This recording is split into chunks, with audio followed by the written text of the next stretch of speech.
दोस्तों, हम आपके लिए हर हफ्ते एक एनिमेटेड हॉरर स्टोरी लाते हैं। तो अगर आप हमारे चैनल की वीडियोस को एंजॉय कर रहे हैं तो अभी श्रापित साया को सब्सक्राइब करके बेल आइकन को प्रेस करें।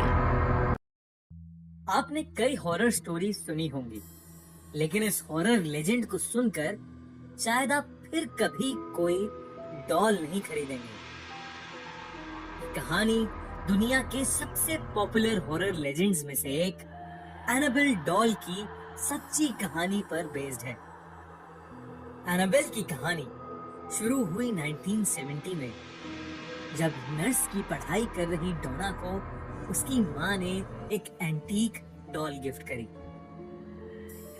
डोना को बचपन से ही खिलौनों का बहुत शौक था और इसलिए वो कॉलेज में होने के बावजूद डॉल्स के साथ खेलना पसंद करती थी। नर्सिंग की पढ़ाई के दौरान डोना अपनी रूममेट एंजी के साथ एक अपार्टमेंट में रहती थी। डोना अपनी माँ के गिफ्ट से बहुत खुश थी।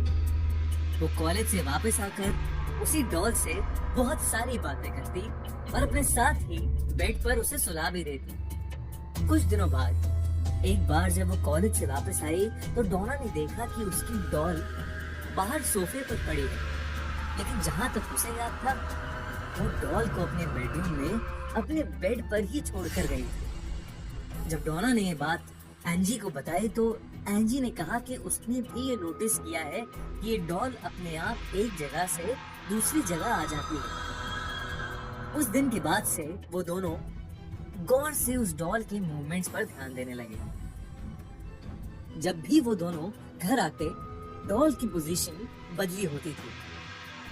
वो लोग कॉलेज जाने से पहले डॉल को किसी रूम में रखते और वापस आके देखते तो वो किसी और ही रूम में होती थी।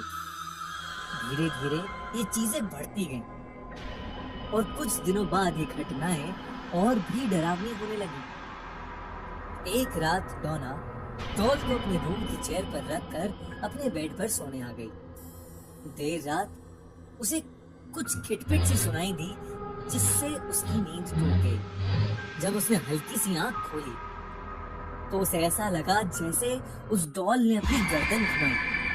डोना को एकदम से उसकी घूरती हुई आंखों से बहुत डर लगा। वो तुरंत उठ खड़ी हुई और उस डॉल को बाहर सोफे पर रखकर वापस सोने आ गई। कुछ और दिन बीते और घर में ऐसी अनयूजुअल घटनाएं बढ़ने लगी। एक शाम जब डोना और एंजी कॉलेज से वापस आए तो उन्होंने देखा कि अपार्टमेंट के कॉरिडोर में बहुत सारे पेपर्स पड़े थे, जिस पर किसी बच्चे की हैंडराइटिंग में लिखा था हेल्प मी, और कॉरिडोर के एंड पर डोना की डॉल थी जो एंजी के रूम के दरवाजे से सटी हुई थी। वो दोनों पेपर्स पढ़कर काफी घबरा गए। डोना जब उस डॉल के पास गई तो उसकी आंखें फटी की फटी रह गईं। उस डॉल के चेहरे पर खून लगा हुआ था और उसके बाल खून से लथपथ थे।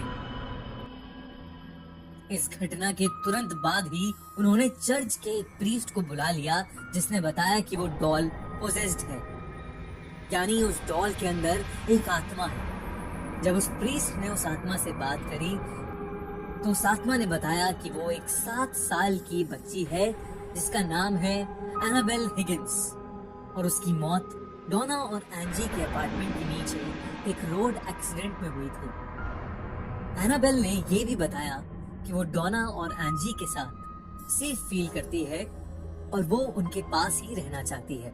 डोना और एंजी को एनाबेल की कहानी सुनकर दुख हुआ और इसीलिए उन्होंने उसे अपने साथ रखने का डिसीजन लिया। डोना को लगा कि 7 साल की छोटी बच्ची किसी को क्या चोट पहुंचाएगी, पर डोना को ये नहीं पता था कि उसकी बात जल्द ही गलत साबित होने वाली है। एंजी का एक बॉयफ्रेंड था लू, जो कभी कभी उनके अपार्टमेंट में रहने आता था। जब एंजी ने उसे एनाबेल के बारे में बताया तो लू बहुत घबरा गया। उसने कहा कि उसे वो डॉल शुरू से ही बहुत अजीब लगती है और डोना और एंजी को उस डॉल को अपने साथ नहीं रखना चाहिए, पर वो दोनों नहीं माने। एक रात सोते हुए जब लू की आंख खुली तो लू ने फील किया कि वो अपने शरीर को हिला नहीं पा रहा था। वो घबरा गया और उसे एक छोटी बच्ची की हंसी सुनाई दी। उसने जब नीचे अपने पैरों की तरफ देखा तो उसे एनाबेल डॉल दिखी, जो उसके देखते ही उसकी छाती पर आके बैठ गई और उसका गला घुटना शुरू हो गया। लू इतना डर गया था कि वो बेहोश हो गया। अगले दिन जब उसे होश आया तो उसने देखा कि एनाबेल तो अपने रूम में ही है।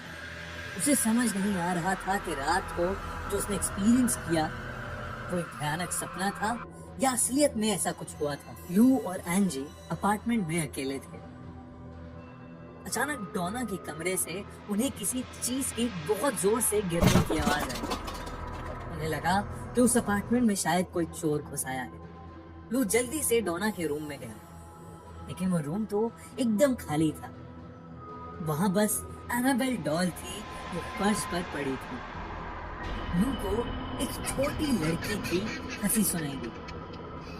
वो वही हंसी थी जो कल रात उसने शायद अपने सपने में सुनी थी। उसे लगा उसके पीछे कोई है, और जब वो पीछे मुड़ा तो वहां कोई नहीं था। अचानक लू के सीने में बहुत तेज दर्द शुरू हुआ और जब उसने अपनी छाती को छुआ तो वहां से खून बह रहा था।